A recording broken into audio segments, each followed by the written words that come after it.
Nothing But the Blood of Jesus, song number 180. Let's sing it out on that first verse. Here we go. What can wash away my sin? Nothing but the blood of Jesus. What can make me whole again? Nothing but the blood of Jesus. Oh, precious is the flow that makes me white as snow. No other fount I know, nothing but the blood of Jesus. For my part in this I see, nothing but the blood of Jesus. For my cleansing this my plea, nothing but the blood of Jesus. Oh, precious is the flow that makes me white as snow. No other fount I know, nothing but the blood of Jesus. All right, as we sing that third verse, we had that down before when we were practicing, but let's see if we can get it down on this one on the chorus if we don't mess up on the timing. Here we go. Nothing can for sin atone, nothing but the blood of Jesus. Not of good that I have done, nothing but the blood of Jesus. Oh, precious is the flow that makes me white as snow.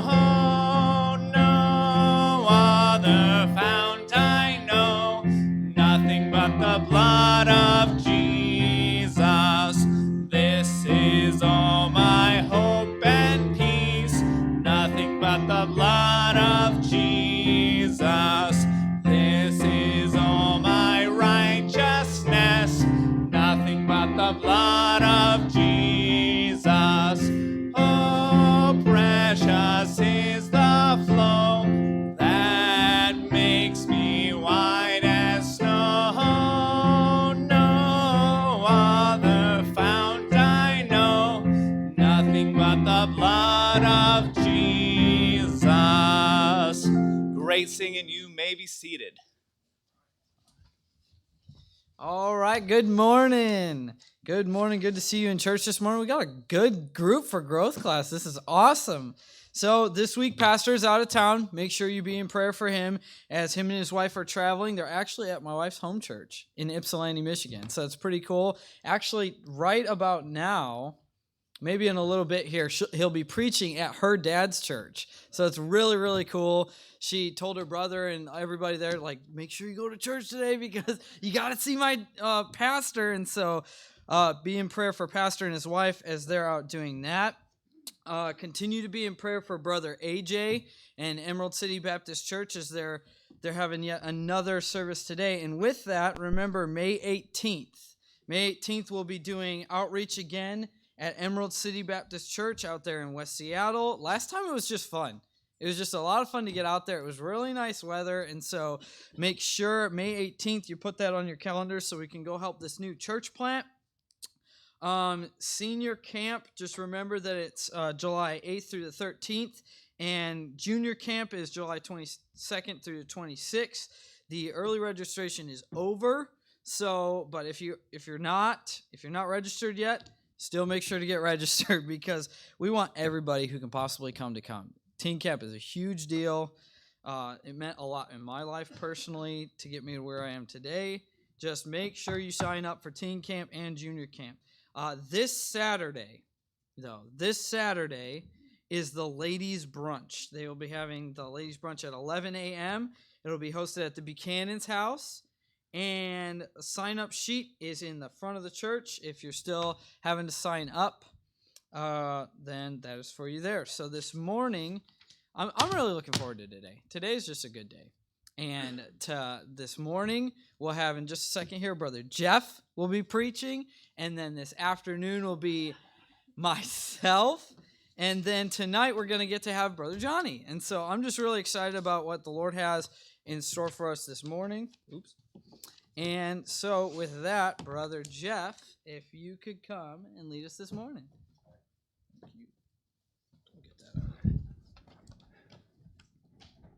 Good morning. We'll just open in prayer. Dear Heavenly Father, thank you, Lord, for being here today. Thank you, Father, for our pastor, and pray he and Christelle would have a good, productive day today. It sounds like Christelle's presentation went well yesterday, and that your hand would be upon it. In Jesus' name, amen. All right. So, have you ever done anything that, like, after you did it, you just said, that was really, really dumb? Why did I ever do that? So just take a moment. Does everybody have something in their head? Yeah?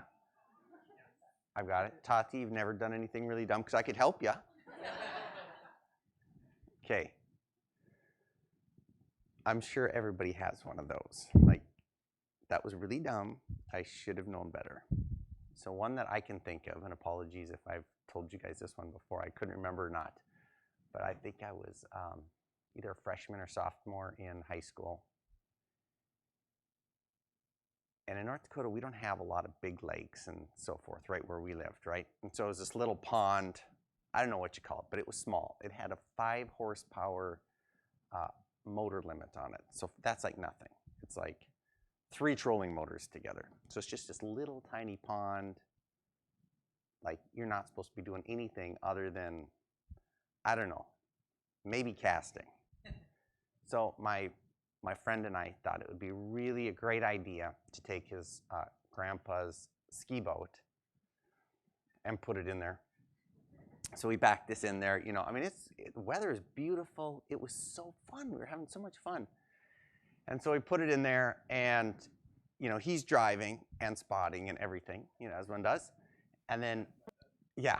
And then I'm, you know, I jump in the water, get the skis on. And, I mean, just pop out of the water. It's all going good. And then, you know, like, we're starting to think through this, I'm sure at the same time, like, this is just a little, like, really square. You can't even drive really. So he just immediately goes into the donut mode, you know, turning circles. And so I'm way out at the end, you know, just hanging on. And all of a sudden, my legs just stop. It was the funniest thing. And I just go airborne. You know what I mean? And I stand up, and I'm a little over ankle deep water. You know, and so I quickly grab my skis, and, you know, underneath skis, there's these fins. And the fins and everything were ripped right out of the ski, so when you hold the ski up, you could see through them. You know, so they had hit rocks. You know what I mean? So I'm skiing. I stopped because they hit rocks, and then I fly. I stand up, and I'm, like, in this deep of water. That would have been really bad, like, if I would have landed on rocks, you know? So to make things worse, then my friend with the ski boat comes to pick me up. And so there goes his grandpa's prop or bottom of the motor, whatever. And I instantaneously thought, that was really dumb. I should have known better, right? And I'm sure we've all had some of those. You know, and I still make dumb decisions very frequently. But there's some basic principles that even if you're young or old or whatever, we should be able to avoid some of these. And so today, I want to talk especially to the young kids, because they outnumber us here, about 4 things I wish I had really known before I was an adult. Okay, so 4 things I wish I had really known before I was an adult. So open your Bibles to Proverbs 1. That's where we're going to be today.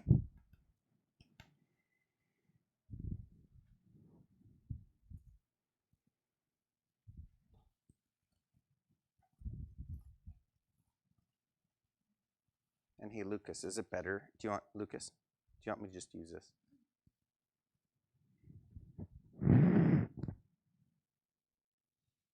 We'll try. Right, in Proverbs 1. So I had the opportunity to sit in with Pastor Matt Fernell at the lodge, you know, down at Lake Sammamish, or not Lake Sammamish, Beaver Lake. And so anyway, he preached through the book of Proverbs, fantastic series. I love listening to Pastor Matt. And anyway, what I learned a few things from that, like the book of Psalms is your vertical relationship. So your relationship with God, right? Proverbs is your horizontal relationship, your relationship with man. So I think, that's a good context when you read Psalms and Proverbs. That's kind of how they differ. And I'm sure like Tati, Nick, Aaliyah, people that went to Bible college know stuff like this. But to me, that was very helpful, and I didn't know it before. So in Proverbs 1:1, we'll just read through it expositorily. The Proverbs of Solomon, the son of David, king of Israel, to know wisdom and instruction, to perceive the words of understanding, to receive the instruction of wisdom, justice and judgment and equity, to give subtlety to the simple, and to the young man knowledge and discretion. A wise man will hear and will increase learning, and a man of understanding shall attain unto wise counsels. To understand a proverb and the interpretation, the words of the wise and their dark sayings. The fear of the Lord is the beginning of knowledge, but fools despise wisdom and instruction. So first of all, in Proverbs 1:1, it talks about it being a proverb of Solomon. So kids, Solomon was the wisest man that ever lived, right? And he was, does anybody under the age of 40 know whose son King Solomon was? Abby? David. So David had a son named Solomon. And God gave Solomon the wisdom. You don't have to turn there, but in 1 Kings 4:29 it says, and God gave Solomon wisdom. In 30 it says, and Solomon's wisdom excelled the wisdom of all the children of the east country and all the wisdom of Egypt, for he was wiser than all men, and it goes on. And then in 1 Kings 4:34 it says, and there came of all the people to hear the wisdom of Solomon from all kings of the earth, which had heard of his wisdom. So it's interesting that everybody came to hear Solomon to get his wisdom. Now, in reading through this, it's helpful to have a few more definitions I got from Pastor Matt when I was listening to him preach. Number one, wisdom is living life skillfully in the eyes of God. Right? So it's not just having data and knowledge. It's about being able to take that and then live life skillfully in the eyes of God. Now, simple, we'll see the word simple in this passage a few times. What simple means, hey, you're saved, but you're young in the Lord, but are comfortable being ignorant. So like simple is, could be saved, right? But you're not very wise, and you're okay not having that wisdom, being ignorant. Now, a fool, they know what God says, but they feel, number one, they know better, and number two, there will be an exception. Yeah, no, I know what the Bible says, but I'm different, right? So they know what the Bible says, but they think they know better, and there will be an exception. And then lastly is scorners. Now they think they know better, and they actually mock God's wisdom and are direct opposition to God. So as we read these verses again, let's just think of those definitions. So in Proverbs 1:2 it says, to know wisdom, and remember, wisdom is living life skillfully in the eyes of God. So to know wisdom and instruction, to perceive the words of understanding, to receive the instruction of wisdom, justice and judgment and equity. In verse 4 it says to give subtlety to the simple. Remember, simple, you could be saved, you could be young in the Lord, but you're comfortable being ignorant. To the young man, knowledge and discretion. So here in verse 4 it says, hey, the purpose of Proverbs is to give subtlety to the simple. So that's, people who could be even saved but just are ignorant, and they're okay with that. To the young man, knowledge and discretion. So point number 1 of 4, kids, is a young person can have knowledge and discretion. So you can be wise. You can have wisdom, the Bible says here. And you can avoid those Jeff Buckeye moments about, why in the world did I do that? That was really silly. Okay? But according to this, you need to seek out and look in the right places. You need to seek to be wise rather than be simple, a fool, or a scorner. In Proverbs 1:5 it says, a wise man will hear and will increase learning, and a man of understanding shall attain unto wise counsels. To understand a proverb and the interpretation, the words of the wise and their dark sayings. The fear of the Lord is the beginning of knowledge, but fools despise wisdom and instruction. Now in verse number 8, Proverbs 1:8, my son, Hear the instruction of thy father, and forsake not the law of thy mother, for they shall be an ornament of grace unto thy head, and chains about thy neck. Point number 2 is, your parents want what's best for you. That might seem very, very simple, but if you understand it, the rest of it actually makes a lot of sense. I mean, the Proverbs, right? So my mom passed away in high school, and so my memories with her might be a little bit more polarized, because you think of people that have passed on, and some things stick out. And when I think back, there were a few memories that made me think, why did I do that? Why didn't I listen to my mom? I was really dumb. And if I would have only understood that my parents actually wanted what was best for me, and they were trying to give me wisdom, I might have made different decisions. So here's a couple questions that stick out in my mind that my mom would ask me. So why would you want to go to a high school party? What good's going to come out of that? And I won't go into what a high school party was where I was from, but, I mean, like, yeah, you can use some imagination. Or number 2 would be, why would you ever want to date someone who isn't a Christian?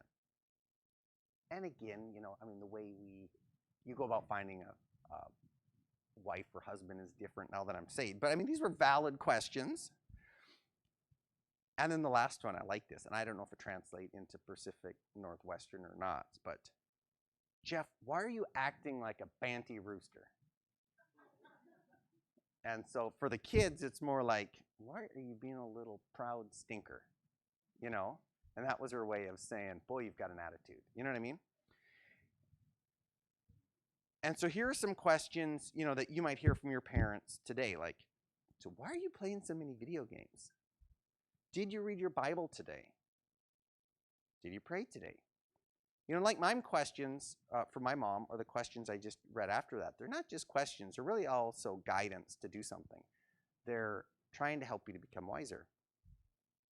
So just think about it. Your parents decided to have you, whether naturally or through adoption.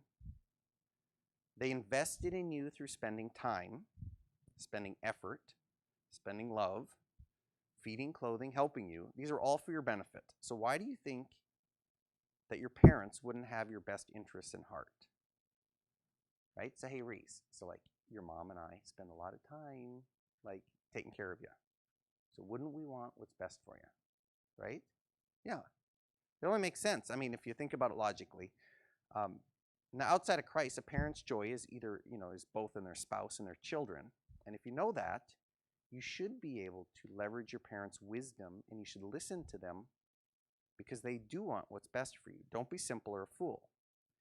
In fact, Ephesians 6:1 is, children, obey your parents in the Lord, for this is right. Honor thy father and mother, which is the first commandment with promise, that it may be well with thee, and thou mayest live long on the earth. So I'm not, a Bible scholar, but when I look at those verses, it tells to me if, the theme I get is honor your father and mother, and it will be well with you. That seems like there's some benefits there, right? So kids, God's word says that if you listen and honor your father and your mother, there'll be benefits. And sometimes in scriptural things, it's hard to like tie a direct correlation. But something came to mind here, and I hope Tati doesn't mind me sharing. But and even if you do, I'm sorry. So regarding college, so this is how we do it at our house when it comes to college. I'm not saying this is how anybody else should do it. This is just the Buckeye paradigm, right? So regarding college, what we do is we suggest to our kids 2 things. 1, they should attend Bible college for a year, and we'll pay for it. Like, hey, we understand, it's taking a year off, we'll pay for it. And then from that point on, they need to pay, we'll divide the rest of the college bill. So, if you go back to secular school or whatever, you pay half, we'll pay half. And we say, hey, try to work, earn money, and then also, apply for scholarships. Now, Tati, she did go to Bible college, but I don't think that was her preference to begin with. I think she went because mom and dad asked her. And we told her since she was this little, that she was going to. Anyway, she went, So she listened to her parents' advice. She liked it and actually stayed an additional semester. She also listened to us, and she saved some money. She applied for scholarships. And then totally out of the blue last week, she gets the email, says, hey, we're going to give you $8,100 for a scholarship. I was like, we weren't counting on it. We weren't thinking about it. I just think it's one of those things like, if you listen to your parents, just do it, because there was some concern, frustration, dragging the leg in filling out scholarships, but she actually did do it. And it's like, last week it was like, well, where did that come from? I forgot we even did that. You know what I mean? And so, back to that verse about, children, obey your parents, honor them, that it may be well with you. I thought of that. It could be linked. I thought it was fun. Anyway, okay, swiftly moving on. You know what the hardest thing of this sermon was? Right up front, when I was thinking about what stories about me doing dumb stuff could I tell? It's like, how do you narrow it down? Yeah, we're guys. That's true. So Proverbs 1:10. My son, if sinners entice thee, consent thou not. If they say, come with us, let us lay wait for blood, let us lurk privily for the innocent without cause, let us swallow them up alive as the grave, and whole as thou goest down into the pit. We shall find all precious substance, we shall fill our houses with spoil. Cast in thy lot among us, let us all have one purse. My son, walk not thou in the way with them. Refrain thy foot from their path, for their feet run to evil and make haste to shed blood. Surely in vain is the net spread in the sight of any bird, and they lay wait for their own blood. They lurk privily for their own lives. So are the ways of everyone that is greedy to gain, which taketh away the life of the owners thereof. Kids, point number 3 out of 4, so we're making great progress, is friends and relationships matter. So Lander, who you have as a friend matters. Okay? Mia, who you have as a friend matters. Okay? So there's this guy. We'll just call him Zach because that was his name.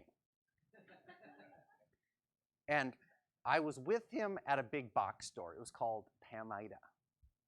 Has anybody ever heard of a Pamida? I don't know if it was only in Jamestown, North Dakota or whatever, but yeah? Okay. So we went there, and this acquaintance of mine, he had this great idea. Let's go back to the pet area, like where they sell, it's just like Walmart, where you sell fish and dog food and things like hamsters. Let's go back there and take a hamster out and let him go in the store. Who would ever have thought about that idea? Yeah. Okay, Zach. Zach did. And so there I'm standing there watching him put this hamster behind some stuff, and his grandma comes by and catches us. And she went from a very meek-mannered, kind lady to, that is really stupid. Why are you doing that? You know what I mean? Like, it was a really good one. And that was an example where, in Proverbs 1:10, it says, my son, if sinners entice thee, consent thou not. If they say, come with us, let us lay wait for blood, let us ultimately kill a hamster. Like, don't go with them. I would have never thought of that on my own. Never, never, never. And I know, this is a mixed crowd, so we're not going to talk about, like friends who get you to go do something that hurts somebody. So I'm trying to use like little kid examples, but I think it still applies. Like, your friends can help you do things that you shouldn't be doing. And there's 2 friends in the Bible that are polar opposites. So Jonathan, who is David's, best friend, they had a relationship which really benefited each other, and they brought each closer to the Lord. And in 1 Samuel, I'll read different portions here. It says, but Jonathan, Saul's son, delighted much in David. And then a couple verses later it says, and Jonathan spake good of David unto Saul his father, and said unto him, let not the king sin against his servant against David, because he hath not sinned against thee, and because his works have been to thee ward very good. And Saul hearkened unto the voice of Jonathan, and Saul sware, As the Lord liveth, he shall not be slain. So here, I mean, there's a much bigger story, but Jonathan actually talked to his dad, even though it might damage his relationship with his dad, about not being mean to David. And also, later, Saul threw a javelin at Samuel, or at Jonathan. He didn't only throw it at David, he threw it at his son once, too. And it was all because, Saul thought that Jonathan wanted David to be king, and he was doing it, what he was doing was silly. And so Jonathan was a good friend. He stuck his neck out, and he tried to help David do that which was right. Then there's a guy called Amnon. Now, Amnon, I won't go through the example because, it's a little complex. But basically, here's what it said about Amnon. But Amnon had a friend whose name was Jonadab. And Jonadab was a very subtle man. Ultimately, he ends up getting Amnon killed because he was egging him on. He was saying, hey, Amnon, you're the king's son. You can do whatever you want. Why don't you do this? And then it ultimately leads to his death. But the point is, you've got Jonathan, who's trying to help David serve the Lord and do right.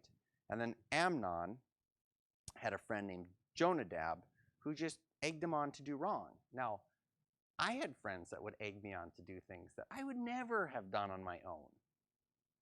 Right? Sabrina, do you know what, when I say egged on, do you know what that means? Okay, I thought maybe it was a 70s thing where we just, yeah, okay, good. Thank you for validating. So right after I got my license, so here's an example that I thought of, being egged on. Again, this falls in that category about, man, was that dumb. So in North Dakota, we got our licenses at age 14. We were driving years before 14. So this just means you had a piece of plastic and that you were legal. So we were down, now we could legally go to like the big town where I grew up. So there's 700 people there and about 15 miles away. So we were there and my buddy was in my car and I was just proud that I got to drive in town legally. And we were driving out back behind the high school and there was a herd of little kids. Little meaning they're probably like 8, 9, 10, 11. You know what I mean? And they were all along the building. Now, there was a row of trees between us and the little herd of kids. And so I was driving along the trees, honking my horn, and my buddy had the window down yelling at him, like, hey, we're going to get you. And I thought nothing of it until the next day when the police came to visit my mother at school because she was a teacher. And so anyway, evidently that really impacted a little girl there had PTSD. I mean, we call it PTSD now. Back then, I'd just say she's a whiner. But, I mean, like she had a nightmare that night, and she told her mom, and then they called the cops, and it turned into a big deal. But kids, I would never have done that, like, ever on my own. You know what I mean? But it was the friend, like, hey, yeah, let's get him. And then there's this switch that goes from, I know what I'm doing, to, yeah, great idea, let's go do it. And I was not making fun of PTSD. I was making fun of, back then we would make, you know what I mean? Like I didn't think it was a big deal. And to that person, it really was. And it was traumatic. And at least that's what the cops told my mom, and that's what my mom told me. To make it worse, that kid's parent cornered me a while later. And I'm just like, I'm never going to win this argument. Like, I wasn't trying to run her over. It just, yeah. So, like in Madagascar, kids, sometimes you just smile and wave. Okay. Okay, so in Proverbs 1:20, wisdom crieth out, she uttereth her voice in the streets, she crieth in the chief places of concourse, in the openings of the gates, in the city she uttereth her words, saying, how long, ye simple ones? Now remember, simple is saved, but young in the Lord, but are comfortable being ignorant. So how long, ye simple ones, will ye love simplicity? And scorners delight in scorning. Remember, scorners know better, they think they know better, and they mock God and are in direct opposition. And fools hate knowledge. Fools, they know what God says, but they know better, and they think they'll be an exception. Then in Proverbs 1:23 it says, "Turn you at my reproof. Behold, I will pour out my spirit unto you. I will make known my words unto you." When I read Proverbs 1:23, when it says, "Turn you at my reproof," I think this is talking about, or could be talking about, repentance. And when I say relationships matter, kids, the number one thing is you have a relationship with God through Jesus Christ. End of story. I mean, the rest of it, is it'll help you get along with fellow man, but really that's the key one. If you don't do that, you're not going to be wise. You need good friends, and with each of you, where each of you will help each other to serve the Lord. In Proverbs 27:17, it says, "Iron sharpeneth iron, so a man sharpeneth the countenance of his friend." Like little boys, you know how the swords, and you can sharpen swords to be really sharp, and Larry too. You like swords probably, knives. But it's just like when you have two good friends, you can make each other more sharp, more wise, better. And you really need to end your bad relationships. Excuse me. That guy who I was with the hamster in Promida, let that hamster go. So he was the grandson of my preacher. And he was from Texas. And he was only there for like 2 or 3 days. I only saw him like twice. So we got in trouble putting the hamster, trying to release the hamster. Not a good idea. And then number 2, he had this great idea of doing something else that I'm not even going to repeat here. But even kids who you say, "Hey, but they're the preacher's grandkids. They should be good influence." That doesn't mean anything. You know what I mean? You really need to understand who your friends are. Another one is, this is for the older kids maybe. So I went from where I lived all my life to a different town about 120 miles away for college. And I joined a fraternity, got a group of friends, not the ones that would sharpen me. And when I got saved, I shared my testimony with them. In fact, 12 of them came to when I got baptized. But my friendships all ended with those guys over the course of time. It's because, Amos 3:3 says, "Can 2 men walk together except they be agreed?" And so it was like a night and day difference. Like, you live in a fraternity, you got friends, and then all of a sudden you get saved. Like, if you're going to walk with the Lord, you can't be buddies. You can be acquaintances, but you can't be buddies like we used to be.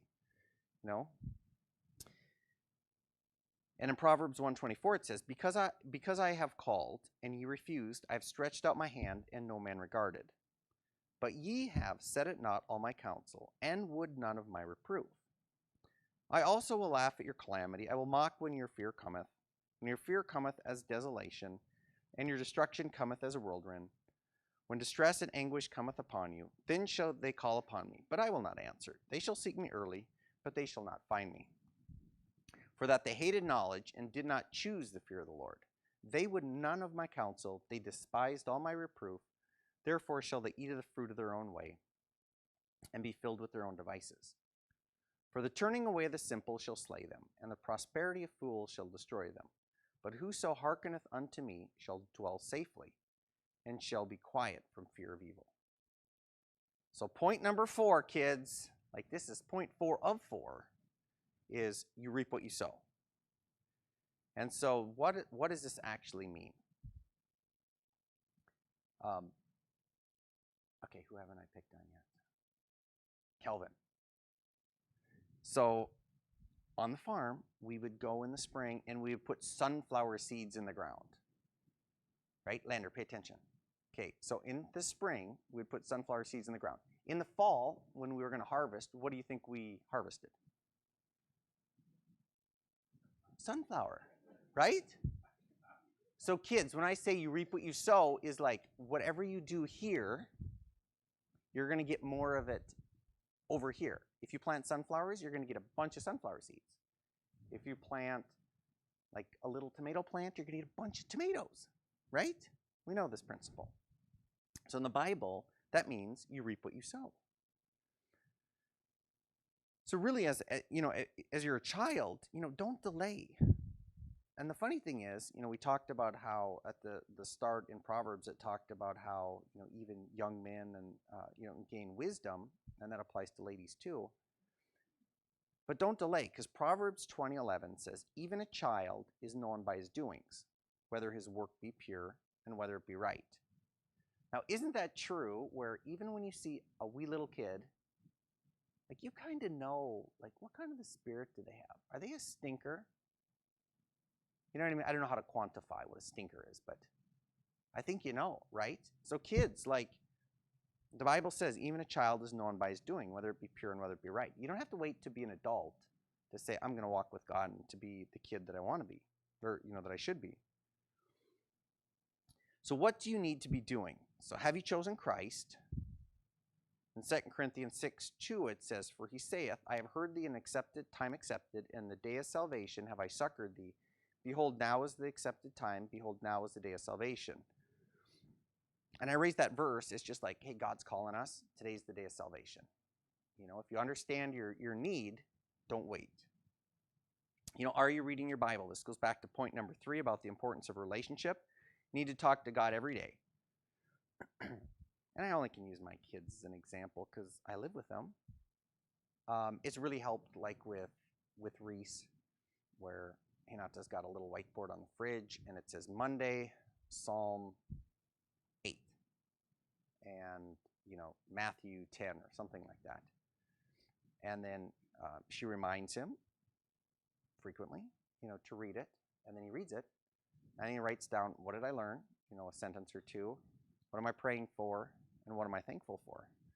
And I think that's been really, really good. Just something simple, but it's a baby step kids to be able to like move forward and to develop that relationship. So it's an idea that you could implement today. And are you making the most out of what God has given you? So who here has to go to school? Right? Kelvin, you have to go? Yeah? Okay. Who else? Waiter, you're still in. There's a hand. Yes, Tony. So hey guys, I'm going to break it to you. Like, I suppose theoretically you could quit at whatever age, but like Abby, you're in. You're going to go to school, right? So you might as well do the best in it. Oh yeah, Abby's. I haven't picked on either Abby. So Abby's, you're going to go to school. So you might as well make the best of it, right? You reap what you sow. And your job, whatever you do, is going to impact the rest of your life. This goes back to your parents want what's best for you. I bet, Abby's, your parents have some insights into what you're good at, what you enjoy, like balancing that with what could you make a living on, and things like that. Like they could provide good counsel. I'm glad I listened to my dad. So even though we lived on a farm, he went to school for a really long time, and only later in life did he come back and take over for my grandpa, who was retiring. But he told me 3 things. Well, actually, he told me 4 things related to this. No, probably 3 things. I just forgot to write them all down. But one of them was, as I went to school, college, he said, no, Jeff, there's going to be people smarter than you. Okay, so I'm thinking, this is not a motivational talk. Number 2, you look to your left, look to your right, one or both are going to be gone. And if you work, it's not going to be you. That was it. He's like, he didn't tell me I was smart. He just said you need to work. And you'll do fine. That was number 1. And then number 2, even though I had basketball scholarship for college, he said, don't play basketball. You're not going to be an NBA star. Think ahead. It was good advice, but very hard for a kid that, like, we didn't do anything except for play basketball in the evenings. You'd work in the field, and we'd like put out the big halogen lights at night, and everybody would come over to our house, and we'd just play basketball and play basketball. What did it matter? Like, I mean, look down the road. Like, you know what I mean? Listen to your parents' guidance. That still amazes me. I didn't go play basketball in college. I don't know what I was thinking. I mean, I listened. I'm just saying, like, I have no clue what made me listen in this instance. And then the other thing he told me, well, because remember where I grew up, there's two things you did after you're done with school. You either went into agriculture or you left the state. That was basically it. And he would not let any of us kids take over the farm. And so he told me, don't just get a basic degree. Think about something that can differentiate you. I didn't know what that was, right? So he said, let's go talk to Walmart. It just opened up in our town. I mean, this was the big, big towns. This is not 15 miles away. It's 21 miles away. So we went to the big, big town. And we walked into Walmart, and he said, hey, can I talk to the manager? And so the manager came up, to the front, and he said, okay, kid, talk to him, about what to do in school. This is my career mentoring session right there. And so I said, hey, what'd you go to school for? And he said, I went for school for this new degree called Management Information Systems. The rest of the story is irrelevant, but that one conversation right there, by listening to my dad and going to talk to somebody about, hey, what do you want to do with your life, changed it forever. Because I got a new degree, and I hate computer. Are we recording? I would love to go hunting and fishing like all the time as a life, you know what I mean? But by listening to my dad's counsel and his direction for my life, like, hey, it might not be the best decision to go give everything you got to basketball. It might not be the best decision, just think you can scrape by without hard work. And hey, I know your talent and your skills, maybe you could go do this. I think it changed me. And by listening to my parents, it goes back to that in Ephesians 6:3, that it may be well with thee. And so kids, what I'm saying, and I apologize for using examples of me, but I know me, right? Listen to your parents. Solander, when you're thinking about, what you can get better at, how to read your Bible, like you can talk to mom and dad and we'll help you. You know what I mean? We want what's best for you. Yes. And are you doing it unto God, your best? So in Ecclesiastic, and kids, we're almost done, so just pay attention for just a few more things. So are you doing it all unto God? Are you giving it your best? What's in Ecclesiastes? So that would have also been written by Solomon, right? Johnny, right? Yep, okay. So remember, we're reading Proverbs where everything's going really great, I think, kind of, and he's putting together Proverbs, horizontal relationships. Ecclesiastes, Solomon's like, remember, he's the wisest guy. He's thinking more like, okay, what's life about? One of the things he says is, whatsoever thy hand findeth to do, do it with all thy might. For there is no work, nor device, nor knowledge, nor wisdom in the grave, whither thou goest. And it talks about, in Ephesians, like, servants, be obedient to them that are your masters, not with eye service. And that just means, kids, like, hey, when you're sweeping the floor or something, you don't sweep only when somebody's watching. That's eye service. You sweep even when somebody's not watching, like doing your best. In Colossians, it talks about servants, obey in all things your masters according to flesh, not with eye service, as men pleasers, but in singleness of heart, fearing the Lord. And whatsoever you do, do it heartily as to the Lord and not unto men. Knowing that of the Lord ye shall receive the reward of the inheritance, for you serve the Lord Christ. So every day I try to remember, okay, God, thank you for a job, to be thankful. Here's another thing my dad would always tell me. It's better than being in jail. And like, I mean, how do you argue with that? Right? And so I texted Pastor Joel the other day because he was going to Michigan. And, like today, he's preaching quite a few times. And I just said, hey, Pastor Joel, as my dad would say, it's better than being in jail. And his only response was, it sure is. And I'm not saying preaching at Ypsilanti Church is like going to jail. I'm just saying he's busy. You know what I mean? So if there's anything going on in his mind, like poor me, it's like, it's better than being in jail.